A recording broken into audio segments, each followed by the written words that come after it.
ിലൂടെ തന്നെ പല വിധത്തിലുള്ള വഴിപാടുകളെ കുറിച്ച് പറയുന്നുണ്ട്. അങ്ങനെ ഈ വഴിപാടുകളെല്ലാം നമുക്ക് ചെയ്യണമെന്നുണ്ടെങ്കിൽ ഓരോ സ്വാമി പടങ്ങൾ നമുക്ക് ഓരോ തവണയും വാങ്ങിക്കുവാൻ സാധിക്കില്ല.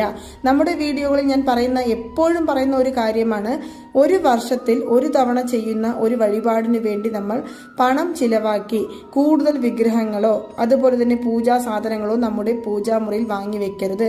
കാരണം അത് നമ്മൾ വർഷത്തിൽ ഒരു തവണ മാത്രമേ ഉപയോഗിക്കുന്നുള്ളൂ. പിന്നീട് അടുത്ത വർഷം വരെ നമ്മൾ അത് മാറ്റി വെക്കാൻ ശ്രമിക്കില്ല. ചില സമയത്ത് നമുക്കത് ഓർമ്മയിൽ ഉണ്ടാകില്ല, അത് ഉണ്ടോ എന്ന് പോലും നമുക്ക് ചിന്തിക്കുവാനുള്ള സമയം ഉണ്ടാകില്ല. അങ്ങനെ ആകുമ്പോൾ നിങ്ങളുടെ വീട്ടിലെ പൂജാമുറിയിൽ ഒരുപാട് സ്വാമി പടങ്ങളും വിഗ്രഹങ്ങളും കൂടി വരുമേ ഒഴികെ അതൊരിക്കലും കുറയില്ല.